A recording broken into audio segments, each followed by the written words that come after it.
പതിനായിരക്കണക്കിന് ആളുകളെ വെള്ളത്തുണി കൊണ്ട് പൊതിഞ്ഞ തന്നെ മയ്യത്തിന്റെ പുറകിൽ നമ്ര ശിരസ്കരായി നിത്ത മഹാനാണ് മാണിയൂർ ഉസ്താദിന് വറല്ലാഹു മർക്കദ.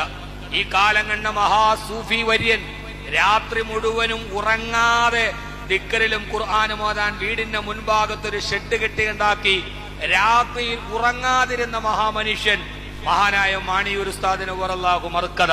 ഖബറിടം വിശാലമാക്കി കൊടുക്കട്ടെ. ഞാൻ ഏറ്റവും അവസാനം ഞാൻ മാണിയൂർ ഉസ്താദിന്റെ സ്ഥാപനത്തിൽ വഅദ് പറയുമ്പോ എഴുന്നേറ്റ് നടക്കാൻ കഴിയാതിരിക്കുമ്പോഴും മാണിയൂർ ഉസ്താദ് പൊതുസ്റ്റേജിൽ പങ്കെടുത്തിട്ട് മാസങ്ങളും വർഷങ്ങളുമായി സ്ട്രോക്ക് വന്ന് തളർന്നിരിക്കുമ്പോ ഏറ്റവും അവസാനം എന്റെ വാള് കിടക്കുന്ന ഉസ്താദിന്റെ സ്ഥാപനത്തിലോട്ട് കയറി വന്നു. ആ കയറി വന്ന് ഞാനപ്പോ അവിടെ ഖബറിനെ കുറിച്ച് വാള് പറയാൻ ഉസ്താദ് വന്നുകൊണ്ട് ഞാനൊരു 15 മിനിറ്റ് പ്രസംഗിച്ചിട്ട് നിർത്തി.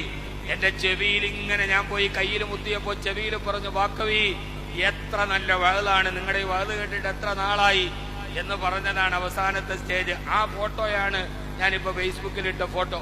മഹാനായ മാണിയൂർ ഉസ്താദ് അള്ളാഹു ദറജ ഉയർത്തി കൊടുക്കട്ടെ. അങ്ങനെയുള്ള മനുഷ്യന്മാരൊക്കെ കുറവാണ്. ആൺകുട്ടികൾ വിട പറഞ്ഞുപോയി, നല്ല ആൺകുട്ടികൾ കുറവാണ്.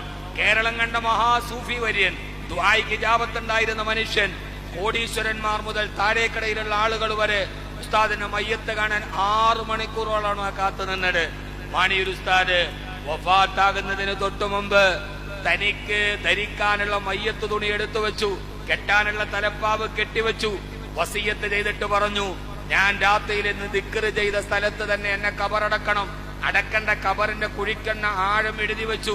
അതെങ്ങനെ എന്നെ ധരിക്കണം, എന്റെ കഫൻ തുണി എങ്ങനെ ധരിപ്പിക്കണം, എങ്ങനെ മയ്യത്ത് കബറടക്കണം.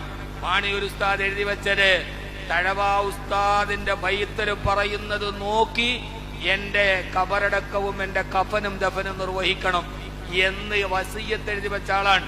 മാണിയൂർ ഉസ്താദ് പോലും വസിയത്ത് എഴുതുമ്പോ തഴവ ഉസ്താദിന്റെ ബൈത്തിൽ എങ്ങനെയാണോ കബറടക്കം പറയുന്നത് അത് നോക്കിയിട്ട് അതേപോലെ എന്നെ കബറടക്കം ചെയ്യണമെന്ന് ഈ നൂറ്റാണ്ടിന്റെ മഹാനായിരുന്ന മാണിയൂർ ഉസ്താദ് വസിയത്ത് ചെയ്ത മഹാപണ്ഡിതനാണ്. കൊല്ലം കരുനാഗപ്പള്ളിക്കടുത്ത് വഫാത്തായി കിടക്കുന്ന തഴവ മുഹമ്മദ് കുഞ്ഞു മൗലവി നവറല്ലാഹു മർക്കദ. അല്ലാഹു മാണിയൂർ ഉസ്താദിന്റെ കൂടെ നമ്മുടെ ദറജ ഉയർത്തി കൊടുക്കട്ടെ. അവരൊക്കെ വലിയ മഹാൻ.